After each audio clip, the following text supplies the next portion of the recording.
Hi, all right. Well, let's get started here. I'm just going to share my screen to begin and we will launch.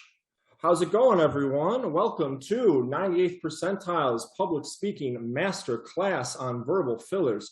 It's so nice to see all of you out there. We got a lot of people, and I want to thank you right away for taking the time out to spend this Sunday morning or Sunday afternoon, depending on your time zone, with us, because we're all excited to be together in here. So let's get going.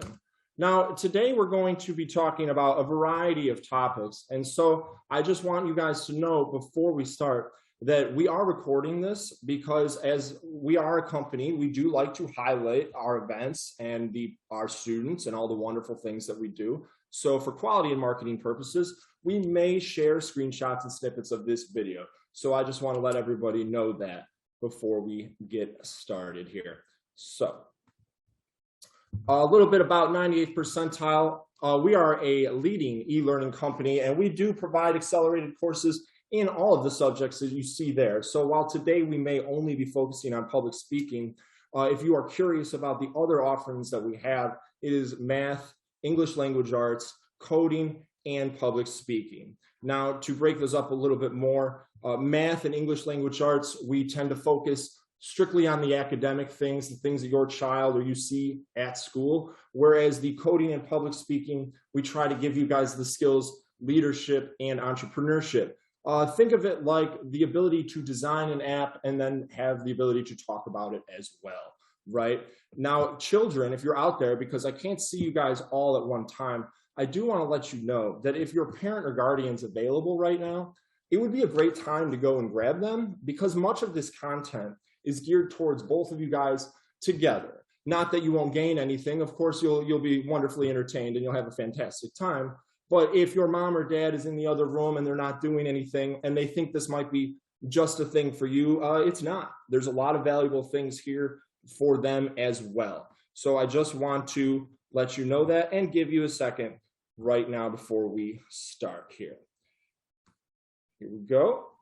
A little bit about myself. So my name is Sean Harrigan. I am the public speaking instructor at 98th Percentile, and I'm one of several, but I'm the one talking to you today. I'm a former University of Illinois graduate. I have a major in English. I got a minor in theater, and I've taught high school for 7 years, and I also was a speech competitor and coach. Now, I would also like to take this opportunity to thank Parth Shah and Verinda, who are our co-hosts. And if you guys are out there, I know you guys aren't going to say anything, but I just want to give you guys a shout out to our highly capable and very helpful staff and my student co-host. So today I will be enlisting the help of a student from one of my classes. I can see that she has joined. Her name is Sai Varsha. So Parth, if you could just give Sai Varsha the ability to say hi very quickly. Oh, there she is. Say hi to everybody. Hi, my name is Sai Varsha. I will be Mr. Sean Harrigan's co-host for today. Thank you, Sai Varsha. So normally we don't have the students come along in a way like this, but because it's public speaking, I thought what better way than to demonstrate all the things that we can do for you or your child in our program than having one of my original students join us today. So today's goal, we are going to talk about a very, very common problem that most people have when they are public speaking, which is verbal fillers. Now, we are going to identify not just what they are, but the unique ones that apply just to you. We are going to learn strategies for improvement. And of course, we're going to try and have a great time. After all, it's the weekend and we're not grading this. So, all right, road map, where are we going? Where are we at? So I'm going to first start out by defining what verbal fillers are. Now, considering that you guys are all here and you joined, I think that you probably have a small idea of what we're going to talk about, but they're more common than you might think, and they're also not as much of a problem as one might think. Now, the harms are vast and varied, right? So depending on whether you're young or old or the setting, a verbal filler can be, there can be some consequences there. Think fingernail biting, right? Or any sort of bad habit that you might have. You want to get rid of it when you're young. and take care of it. We're going to give you some strategies and solutions. And then at the end, we're also going to give you a little more information about our public speaking program in particular, as well as our platforms. So, verbal fillers. Now, we think of it like, I just said the word like, right? We think of it like that. But it's not just that. It is the pauses of everyday speech. So every time you are supposed to stop talking, right, or you're supposed to have a pause, a verbal filler is this sound that we make that fills that space. Now, it's not exactly devastating, but we all know the stereotype of the valley girl who says like all the time, or the guy who just goes, before they answer everything, right? Wouldn't it be wonderful if every time you opened your mouth, you only said the thing that you meant to say and nothing else? Now, I ask parents, if you're out there, I ask the parents in my classes, what's the reason that you joined today? Why did you join 98th percentile? And 100% of the time, one of the things they say is verbal fillers. That's exactly, it's without fail. And I'm not a person that throws around 100% or the word always a lot. It always happens. People want their kids to stop saying verbal fillers. They want themselves to stop repeating, to stop rushing, and to stop rambling. And those are 3 R's that I'm going to reference many, many times today, because I'm also going to show us the 3 R's that are going to fix this, which are recognize, record, and reduce. Now, ask yourself, do you do any of the things on the screen? Now, verbal fillers can take many shapes and sizes, so it's important to recognize what is happening in our brains that creates this noise. Do we tell stories with incomplete information? What I mean by that is when you're done with a story, does your audience have more questions about the story? Is it missing giant gaps of time, right? Do you list a lot of items in a row without stopping? This is a really bad one. I'll ask kids, oh, you like video games? What games do you like? 15 games later, and we're still having that conversation, right? When you give too many items in a row, it's rambling, right? People can't keep up with you. Do you struggle with examples? So if you say, I really like cooking, or I really like drawing, and I follow up with, well, what kind of things do you cook, or what kind of things do you draw? And you can't think of any. This is a problem, right? We need to break up the information, and we need to think about our examples beforehand. And finally, do you answer questions with long, rambling answers? Now, Saivarsha's out there, and she's one of my students, but I will tell you that this is a grade 3 and 4 issue just as much as it's a grade 7 and 8. But kids will be like, I ask, how was your weekend? And they'll start at Saturday morning at 8 a.m. And then 5 minutes later, we're still there and they're talking it's Sunday at 9:30, right? They just give me everything they did that weekend. Last week, I asked a kid, how was your Thanksgiving break? And I got 10 minutes of an answer. I had to stop them, right? You have to realize what your audience wants to hear and then give them an answer that they can process. So if any of these are you, or it sounds like your child, then this is the masterclass for you. Now, it's not all terrible, verbal fillers. And it happens quite often. Believe it or not, it happens 5 to 8% of all of our speech, everything we say, right? That's almost 10. That's almost 1 in every 10 words. Well, 1 in every 11 or 1 every 12, or if it's 5, it's 1 every 20, right? And it's all of the things you say on the screen, but it's also several other ones. I have recognized my own verbal filler, and I want to challenge you guys to notice it in my speech today. Because if you could tell, I'm speaking to you very conversationally. I'm speaking to you like you're in the room. I'm speaking to you like we're friends. So I'm very naturally, I am going to use my verbal fillers, which are right. I say the word right a lot, and I say the word and I also say stuff like that. And I hate when I say stuff like that, right? I notice it and I just cringe up. So I just want you guys to know that I am not above this. I actually do this all the time. The issue is when we say it so much that it is hard to understand. That is the big deal, okay? Now, we see these in 2 distinct places. We see them before speech and we see them after speech. And I separate these things for a key reason. Not everybody understands that a verbal filler can happen before we talk. Everybody thinks it happens in the middle of our conversation. That's not true. Think about when you are asked a question and everybody's looking at you in class. Do you raise your hand and do you just say the answer? Or do you often go or while you're thinking? We're going to play an activity in a little bit that shows you sometimes we use verbal fillers even when we know the answer, right? I could ask you what your dog's name is and you might go, Sparkles, like you never saw Sparkles before in your life, like you had to think about your dog's name. Of course not, right? I always say when you say goodnight to your parents and you say, I love you, Mom, I love you, Dad, do you say, I love you, Mom? Do you say that? Do you pause and like you don't know who she is? No, of course not. The point is, verbal fillers come at a very specific time in our speech, and recognizing the mental process that causes that is the important thing.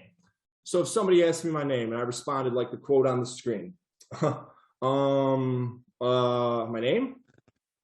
Sean. Oh, Sean. My name is Sean, right? You would think that I have no reason to be teaching you, right? If I acted like I didn't know my name. Now, this happens to kids in my classes constantly. I will ask them their name, even though it's on the screen. I'm just being polite, right? And they put the word in front of it. And it isn't until I repeat it back to them that they realize that they said a name that was not their name at all. They'd be like, Parth. And I've never seen the name Parth, right? It's just Parth, or Saivarsh. Okay, it's just an extra noise that we make because we feel the eyes of the class upon us, but we don't want to seem like we don't know our own name, like what's wrong with us? Okay, these are very limited, however. No one goes like, or no one goes, no one says so. It's usually it's usually or right? And what this is the noise of us thinking. So I want to ask you guys to picture it with me, or take a journey. You're sitting at your computer, you're logging up to fire up an application or a program. You open up this program and it delays. And you see the pinwheel if you're a Mac person, or you see the little, hourglass if you're a Windows person. Now, you know that you've started the app, you know it's going to happen, and it's visually telling you that it's thinking, right? Now think of ourselves like we're computer programs. When you are considering an answer, do you think that you don't look like you're considering the answer? You do, right? We put our eyes up, we think, we look at the person, we clearly express that we're thinking. However, we make a noise too. It would be like if your computer opened up an app and it was like working, thinking, waiting, working, 1 second, and it just shot noise at you, right? While it was trying to open. It would be super annoying. It would be a nightmare, actually, and you would never buy that computer. So I want you guys to think it's enough to do it visually. We do not have to make a noise at the same time. Now let's diagnose. You guys see the little doctor stethoscope there? Just like going to the doctor, just like having a sickness, we need to decide what is our unique filler. And for this, I'm going to ask that your parent participates a little bit with you if they are there. If they are not there, I want you to follow along with what Saivarsha and I are about to demonstrate, and I want you to speak out loud yourself, all right? And I want you to see if you can do this yourself. So let's recognize our own speech patterns and our responses. Now, our first set of questions is going to be what I call single word response. I'm going to ask a question to Saivarsha right now in just a second, and she's going to answer the questions on the screen with one word, because that's all that these questions require. You can see that right there. So Saivarsha, can you hear me over there? Yes. All right, so are you ready? We're going to pull you out of your seat. She's walking up to the stage. Everyone's looking, they're clapping, we're waiting, and the spotlight is on. All right. So Saivarsha, could you do me a favor? Could you name one member of your family? My sister Veda. Are you older than that person? No. No. And did everyone notice here? She has one sister, I'm going to guess. Saivarsha, am I right? You have one sister? Yes. Interesting. Now, how did I know that? How did I know that? Because her answer was so quick, right? Now, think about somebody that has 5 brothers and 3 sisters. If I said, name one member of your family, the response might take a little longer, right? But she had a smaller family, so she just picks her sister. Now, when I ask if she's older, she knows right away if she's older. These are answers that we know. They're factual, they're true, they're not opinions. But let's look at what you guys are doing over there. So I want to give you guys just 15 to 20 seconds because you want to ask your parent wants to ask you these questions. And if you hear any fillers, I want you to jot them down. All right. I will give you 15 seconds now.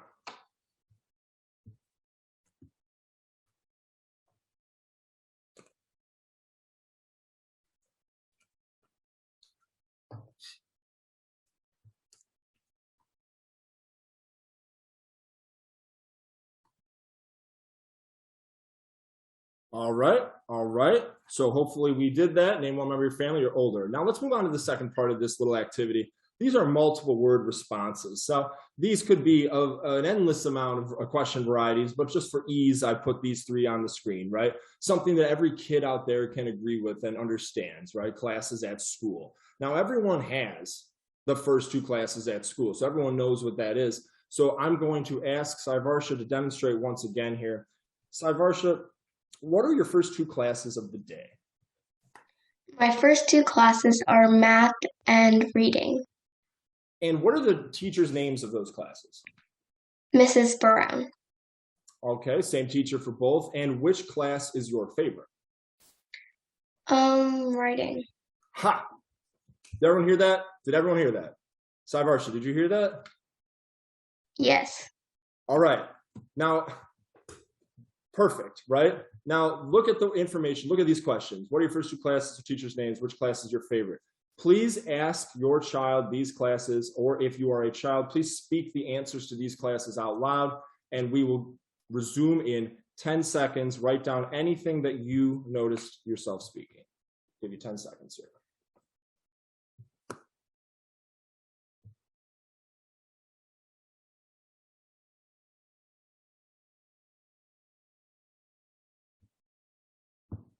All right, and I can speak from personal experience with Saivarsha. Week one to now, oh man, was there. Was in my class so much I wanted to give its own little box and start grading assignments. Like I should have started treating like a student because she said so much, and now not nearly as much.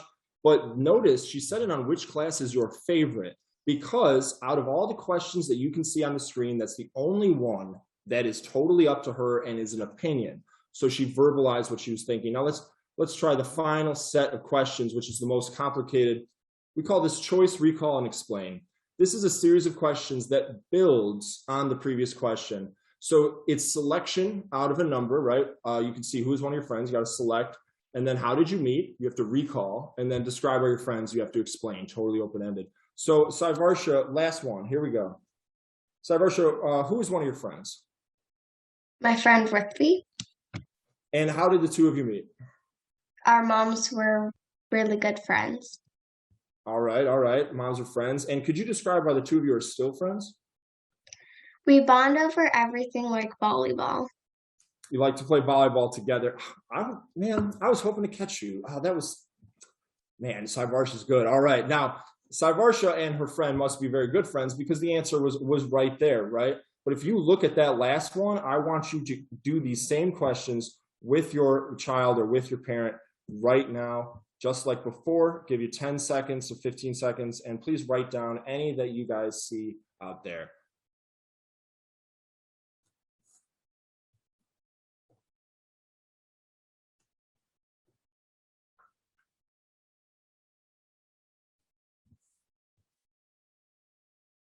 All right. Now, for all my kids that are out there like, my mom and dad aren't here, they're in the other room, things like this, I need you guys to understand that public speaking class is only as much as you are willing to do by yourself and practice, right?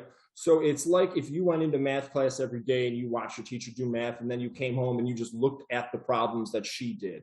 Well, you wouldn't get very good at math. You would just know what math was, right? But that's not what they do. They give you homework every single day. They reinforce. So if you're looking at these questions, you're thinking, I'm going to make it through this master class. I don't use verbal fillers, but you never opened your mouth on your end and you never even saw for yourself, then how would you really know? So it requires a certain amount of honesty and participation.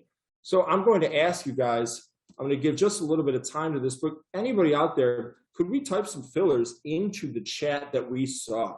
All right. And I know they're going to be some of the ones that we saw before, but I just want to give you the opportunity to please type into the chat any fillers that we saw. You don't have to answer the second question, but please type in that first one. We have Sahasra saying and absolutely, and we got and anyone else that said please say it too, right? I saw and I said says Cherith. We have Anushka says interesting. Vanch says none. Vanch says, Sean, just pass over the reins of the camera to me because I'm a champ and I should be hosting this. Ruhi says all of the ones that I had predicted before we did these questions. Look at this. Now, these are what's known as response fillers. All of these came as a response to a question, right? It was a short question. Unless Sai Varsha wanted to go on and on about volleyball and the other things her and her friend likes, that was the only question I asked that could have been multiple sentences, okay? Now, in class, when I ask kids factual questions, true answers, things they know, things that will not change, like is the sun out, and they say a filler, I make them start over because they do not notice. Now, Okay, thank you for your participation. Let us keep going here. We're going to look at the next type of verbal filler, which is during speech. So we're going to figure out where we see this during speech. So if you look at this here, this is really interesting. This is a quote from an actual student quote from one of my classes. And I'm going to read it to you in case it seems like it's very confusing. So like, so it looks like, so thanks. Okay. So like a part of like showing my topic like includes, I have a game. It's Roblox. This is copy and pasted from a transcript from my actual class. Now you might be out there thinking, this is a kid that really needs public speaking. I don't talk like that. That's not me. Kids, this is one of my best students. This quote is from one of my best students. And I was listening to her respond and I was like, oh my gosh, I got to use this in my thing because I'm not picking on somebody who barely understands it. I caught her totally off guard about something that she was not expecting. And she had a very, very difficult time explaining this answer, right? And I am not lying that this is absolutely one of my best students here. So we are going to show, recognize the verbal filler. Now in this example, I would say here, this is something a teacher would say. Now think, does your teacher talk like this? When you are ready to start class, you guys trickle in, the bell rings, you walk in, and you go, class, can you like settle down so we can do this thing or something? Is that how your teacher speaks to you as children, as students? Or do they speak with a little more purpose, a little more preparation, a little more knowledge, right? They probably do because they do it every day. So this is an example. Diagnose your verbal filler during speech because teachers, students, everybody, it's different. On the next 2 pages, I have a couple lists. And I'm going to have you guys choose a topic from the list for the other person. If there's 2 of you, if it's just you, then just you. Now, I'm going to have you try to speak for 30 seconds. It says 30 seconds, but I'm really just going to go 20, 25, whatever. Now, I'll come back to this really quick, but here's the list. This is what you know about that. This is a famous quote from the hip hop and rap artist T.I., which demonstrates a career or an artistic value or an ability where verbal fillers is not acceptable. And in our classes, we talk about poetry a lot. We talk about the spoken word. So I wanted you guys to see that even though you guys are young, there are many, many, many careers that you cannot have these verbal fillers. So look at these. We have all these topics. We have all these things. And as an adult, I know what all these things are, except Blippi. This is a thing kids in my class talk about. You know, I don't sit around and watch children YouTube videos, but I know what most of these things are, and I could riff on a number of these things. But let's see your ability here. I want you guys to pick one of these things and talk for 20 seconds. Everything you guys know about one of these topics. I'm going to start that clock. Well, wait. Oh, actually, no, wait. Saivarsha. Let's unmute you. I want to see what she's got. Let's see what my kid's got here. Saivarsha, I'm going to pick one at random for you. Ready? Okay. Is she ready? Give me a yes, I am ready, so I know. Yes, I am ready. Saivarsha, what do you know about cooking and baking? Well, I cook mostly every night and morning for my family, but I do rush a lot. So I drop everything. My mom helps me a lot, but I can usually do it by myself, so I don't really need her help. Oh, and I'll stop you there because that was a nice hard period at the end. Now, I heard well at the beginning. Did everyone hear that? I heard well right before she started, but then she didn't say anymore, which is wonderful. I'm going to guess that she knows a lot about cooking and baking. Saivarsha, was that actually a lucky guess? Do you know some things about cooking and baking? Yes. Okay. So that would make sense, right? So I'm going to give you guys about 20 seconds to do the same thing over here. Speak everything you know about a topic, 20 seconds.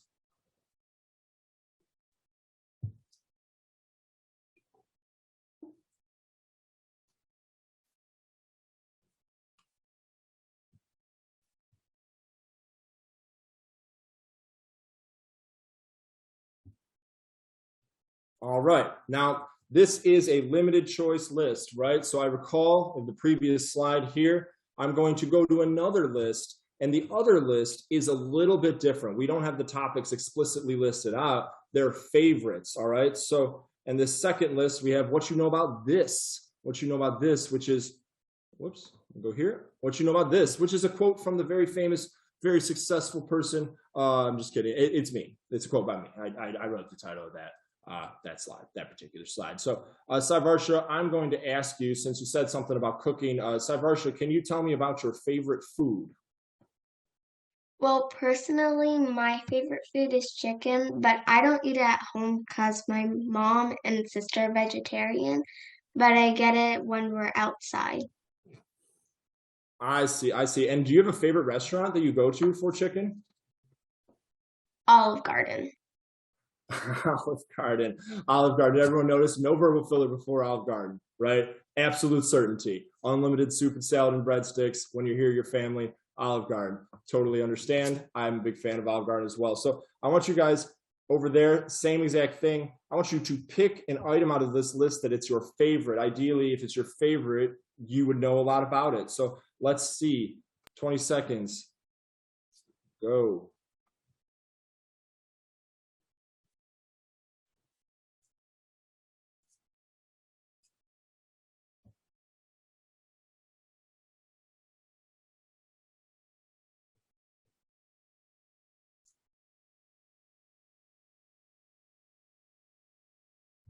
And there we go. And just like before, if you're still going, that's okay. Just like before, I want you to type in during these responses at any time, what fillers did we see? What fillers did we see? Let's type in the chat. I'll give you guys some time here.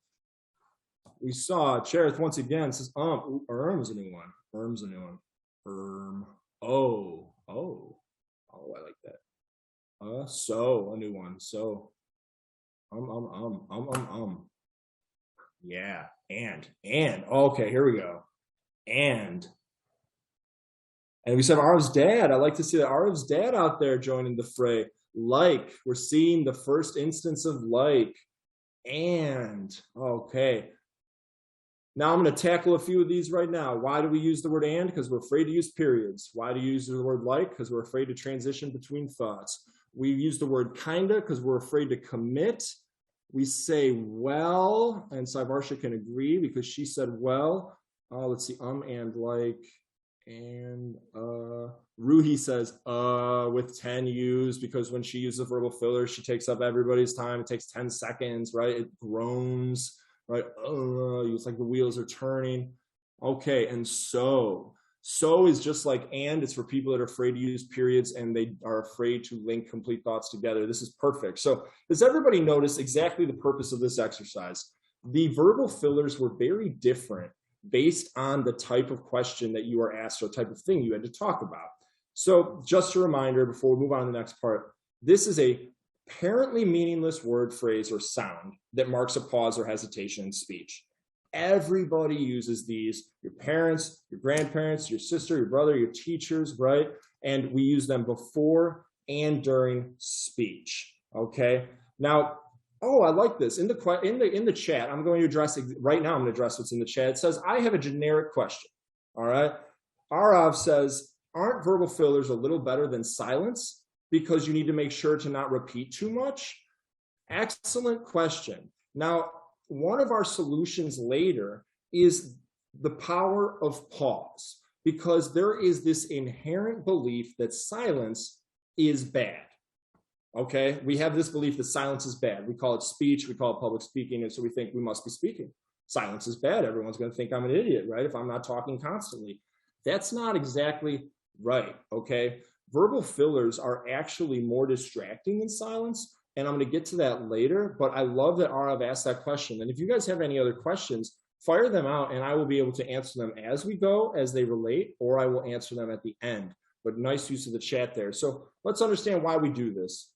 We do this first and foremost to hold the stage. Now, I do not mean physically grabbing the stage. Like if you have school, you have a theater, I don't mean physically grabbing it with your hands. I mean, right now, I have the stage and you guys are in the audience. And in a conversation, everyday conversation, whenever you talk, you have the stage and the other person is the audience. And whenever they talk, it's the other way around. So if you think about the activity you just did with your parent and child, there's two people, the stage moved, right? From one question to the next, it moved.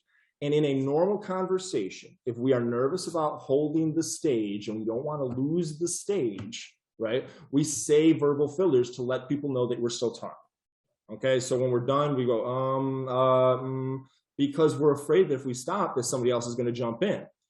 Homes that have multiple children will often demonstrate this problem, right? Where kids are often talking over each other, or homes where parents do not let or encourage their children to talk a lot. So if you are a parent out there and your child starts answering, and as soon as you're confused, you cut them off, they will often demonstrate this first one, which is hold the stage. And this compounds with the second thing, which is nervousness. If we're nervous about who we're talking to, okay, so think you're in class, you're not paying attention, your teacher calls on you, 20 people are looking at you, you're totally caught off guard, you're very nervous. If you're at the dining room table with your family and you didn't do well on a test that day and they ask, how'd your math test go? We're nervous, right? So it's either about the content or the audience, but we get nervous. And if we're nervous, we are afraid of losing the stage as well. Lack of knowledge. Now, if I asked Saivarsha about cooking, she was able to answer. If I asked Saivarsha about Minecraft and she had never played Minecraft in her life, she would only be able to just read the words Minecraft. She'd have nothing to say about it, right? But she would stutter through the whole thing, right? So lack of knowledge is a key indicator of a verbal filler, because we do not want to show, as Arav said, we do not want to show that we are so unfamiliar with a topic that we have nothing to say but silence. So we make up words, right? Inexperience. Inexperience is exactly what I'm doing right now. So if I gave you guys my best speaker out there, I'm not even going to knock you guys. I'm not going to say it's Saivarsha. It might be somebody else, my best speaker. If I gave you the camera and I said talk for 30 minutes, I don't know if you would be able to do that, because for the very obvious reason, you've never done it before. It's inexperience. It's very natural, right? And then exposure and environment, what we hear growing up. So parents, I want you to listen to this last one. The environment that your child grows up as it relates to conversation directly impacts their ability to public speak. Do not mistake normal conversations and public speaking as being completely different things, because they're not, right? Growing up is the most important thing. What kind of language do you use around them? What kind of language do the siblings use? Do people, do you have a house that encourages long answers? Or do you have a house where people must shout over each other to get their opinion in? Now, all of those things are the why, but what happens, right? Short-term effects. Obviously, it's distracting. If I started, I was like, hey, this is the public speaking webinar. We're going to talk about verbal fillers today, and I hope you guys are having a good day. The way a day. It's like you would never make it through the thing. I would wield no authority. It's totally distracting. The other thing, it's unnecessary. This is a public speaking webinar that's supposed to go to 45 to 55 at the tops, right? We start about 11:05. If we're still here at 12:30, it's because I don't know what I'm talking about and I use way too many verbal fillers. Unnecessary words add length to your speech and make people a little bit, annoyed with you. Lower credibility. Lower credibility means the more verbal fillers you use, the less people will trust that you know what you're saying. I'm going to refer back to the I love you, mom, I love you, dad. If you went, I love you, mom, she wouldn't really trust that you meant that, right? Or if you said, you know, where are you going? You know, do you have a nice night? Yeah, I guess I had a great time. I was at some person's house. We did some stuff, right? And it would be like, it sounds like a lie, right? Lower credibility means you want people to trust you. And if you use verbal fillers too much, they won't really trust you know what you're saying. It comes off like, you know, you're not telling the truth sometimes. Non-committal tone. So let's see, Rishi in the chat a little bit ago said kinda. Stuff like that, sort of. Like is non-committal. Like is very non-committal. Non-committal means we're afraid of being wrong. So we use verbal fillers, right? In a world where everybody puts their opinion online and everything is caught forever in the digital space, children today are growing up in a world where they're afraid that every mistake that they make will be captured in time, locked in, and that's embarrassing, right? So we say words like kinda and you know and I guess. Oh my God, I guess is the worst. I guess is just, it's terrible. If you say something, say it, right? Commit to it. It's better to be wrong and commit than non-committal at all. Now, these are all short-term conversation effects, but long-term harms, and parents, this is why I want you there. And if you're a kid, definitely think ahead. Impatience and confusion. If you use too many verbal fillers, you will make people impatient with you. They will become confused with what you're talking about. They will immediately assume that you will be confusing, and they will cut you off to ask questions. You will lose time. We only have one thing. Time is the only resource that we have in life that only goes down, kids. It only goes down, right? You can always make more money. You can always make more money, but we will never make more time. And wasting people's time, nothing makes them more frustrated than that.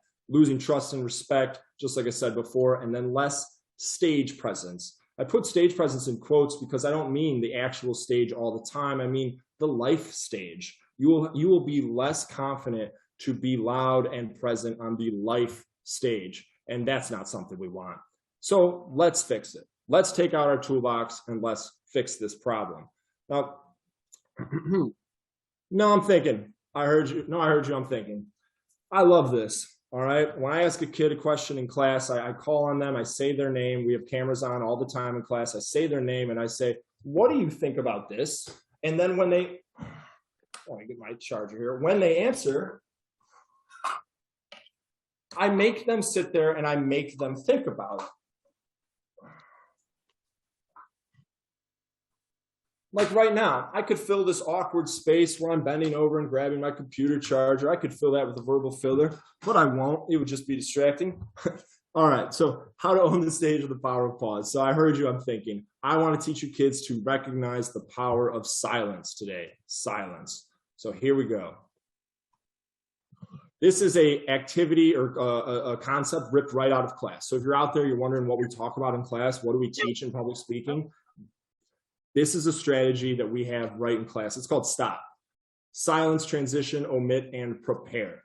Be silent, learn to transition between ideas, learn to get rid of your fillers, and learn to prepare for a presentation. So when you are silent, to talk about what Arav said here, silence is not bad at all. Not bad at all. Better to be silent and consider your first word than to fill the space. Your brain works slower when it's making noise. So be quiet for a moment, consider your response, and then move forward. This takes time. This takes time, kids, all right? So you have to learn how to do it. Now, I'm not going to have you guys repeat this part, but I want you guys to look at this list, and I want you guys to write down 3 of them to yourselves. Write down 3 of them that you think you could talk about. After this class, I want you guys to do it again, and I want you to start over every time you use a filler and be silent at the end of every sentence or when you don't know what you're going to say next. And I'm saying write down 3 of them so that you can see an improvement. Try with one of them, try with the next one, and try with the third one. And then maybe you will see the more you think about it, the better it'll be. So be silent when you are not sure. Be silent is a big thing, all right? Now, the hammer and nail are there. I like the hammer and nail metaphor here because it's a tool for the job, right? When you need to hit a nail into the wall, you grab the hammer, right? And so recognizing your unique filler, you have to grab the right tool. So if your next issue is transitioning, If your problem is transitioning between ideas, this is for my ramblers or my repeaters, and are upset, isn't it? You know, you want to repeat too much. Transitioning is grouping words together into smaller ideas. So if you look at the graphic, I got a highway with a lot of exit ramps, a lot of entrance ramps, things like that. You're young, but think about your parents when they're driving. When they change lanes, they look, right? They put their turn signal on, they look in the mirrors, right? When they get off the highway, they look at the exit and they drive off the exit.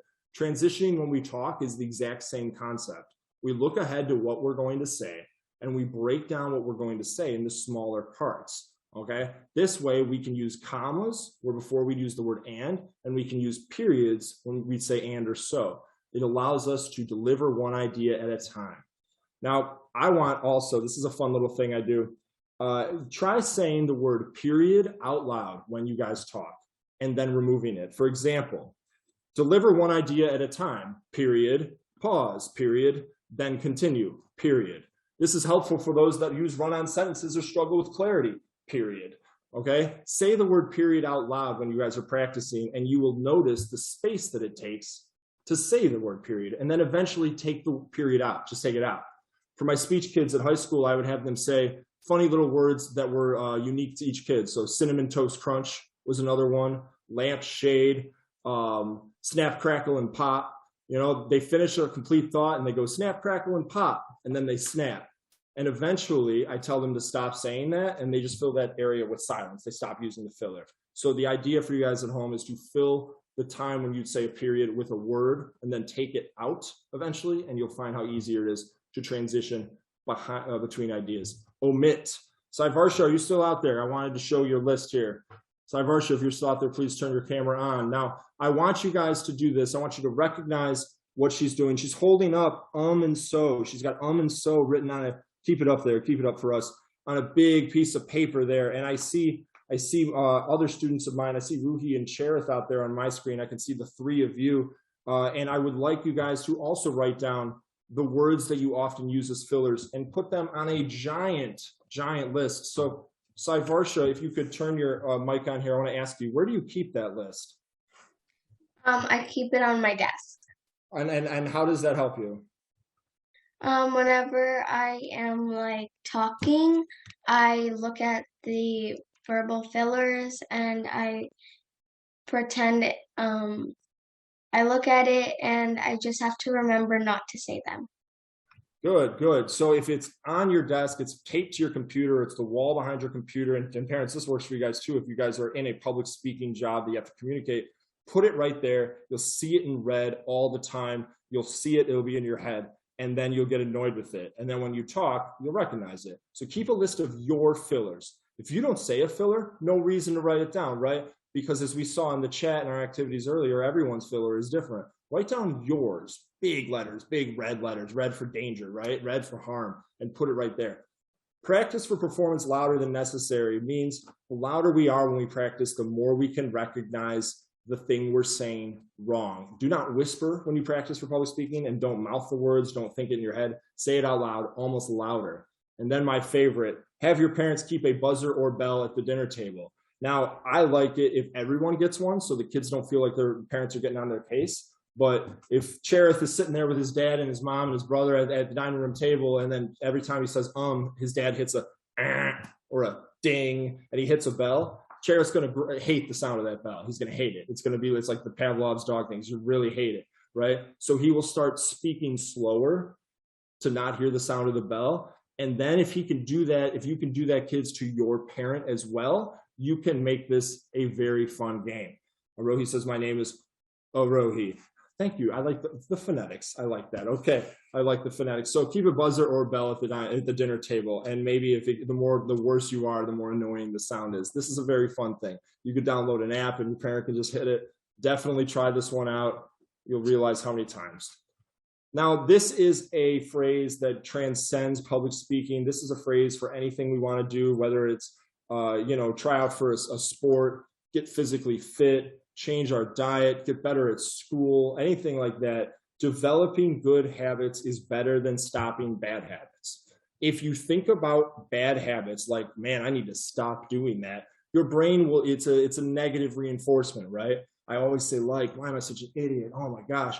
No, don't be like that. Develop the good habit of slowing down when you speak. Develop the good habit of speaking clearly and using great vocabulary, right? Think of it as developing a good habit. Do not beat yourself up about this, or your confidence will take a hit during your speeches, all right?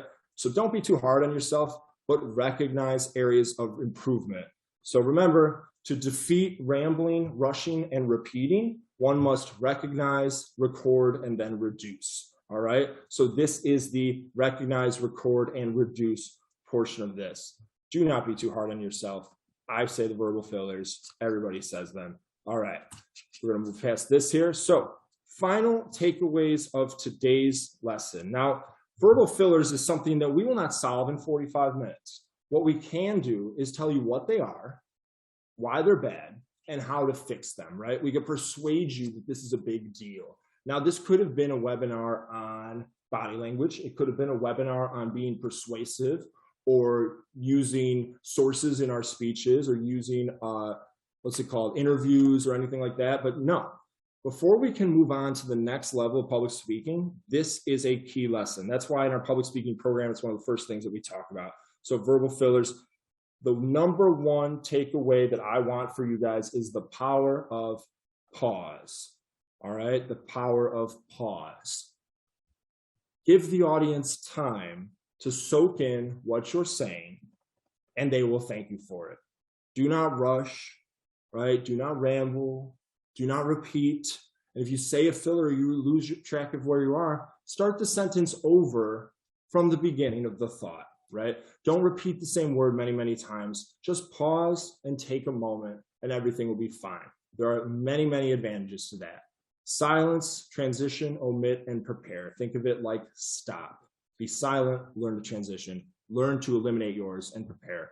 And as always, like I said, verbal fillers happen before and during speech, so do not get caught off guard. When you are asked a question, take a moment, think about the question, and then respond.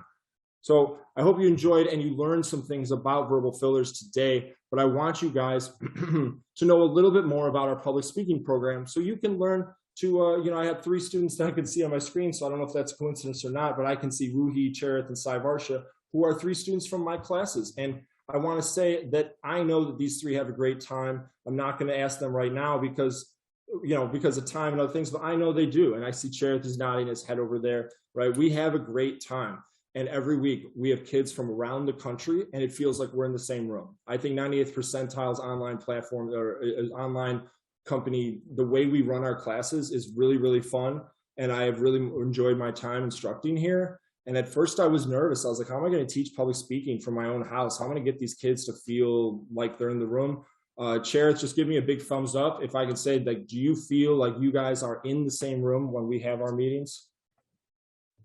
He does, right? I speak it, yes. He hears it, he does it. Ruhi's got her hand up. I know Sai Varsha agrees. We have a fun time. And so let's learn a little bit about how we do that and what we do. So the structure of the class, it's 6 to 9 months, depending on how long you want to be. I believe it's 3 months and then a re-enrollment, and then it's 6 to 9. So we have 3 different groups. So I know for you kids out there that are like, I'm in 3rd grade. I don't want to be sitting next to some 7th grader or 8th grader talking about Minecraft. I don't want to sit there. We won't do that. It's separated, grades 3, 4, 5, 6, 7, and 8. And the lessons are differentiated, meaning we might talk about, how to be a storyteller or how to be persuasive in every level. But the way we speak about it and the media we use and the resources is different, right? The older you get, the more complicated, and the younger you get, the more simple. But that's just a natural, progression. 1 class per week, 4 classes per month. 1 class per week, 4 classes per month. If we have over 5 kids, we have, it's about 70 or 75 minutes, about an hour and 10, hour and 15, because every week consists of an assignment as well. If it wasn't for the assignments, then there would be no growth. So you will always have a chance to talk in our programs, and you'll always have a chance to participate. These are the 6 things that 98th Percentile uses as the core concepts and the foundation of our program. Now, we want to tell you, if the parents are out there listening, the focus is on acceleration. What do I mean by that? I mean, if your kid currently wields a 3rd grade vocabulary, then our English language arts and our public speaking program would aim to take them to the 4th grade. Now, statistically, it takes about 5-6 months to move through a grade level, but that could range depending on the kid, depending on the grade and stuff like that. But it's about acceleration. So we won't just bring your child up to the average, we will push them beyond the average. And this is true for math, for coding, for English, and public speaking, right?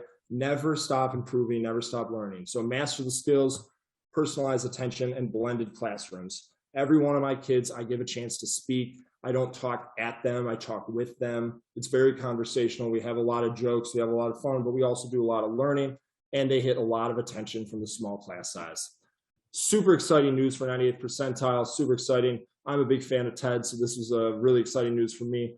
We are now approved, we are a proud associate of TED Talks. If you're not familiar with TED Talks, it is an organization that has events around the world, and they record these speeches about any number of topics, inspirational, how-tos, celebrities, stuff like that, and they all do TED Talks, and we are now a member of TED Student Talks. What this means is in the future, your child or yourself could be on the TED website. This is not a small deal, all right? Millions of people have seen these TED Talks worldwide. I've seen dozens and dozens myself. So if you guys want to write down the word TED Talks on a piece of paper, if you're not familiar, please write that down and take a look at that website and look at those speeches on there. They have all sorts of things, video games, rockets, science, all sorts of STEM stuff too.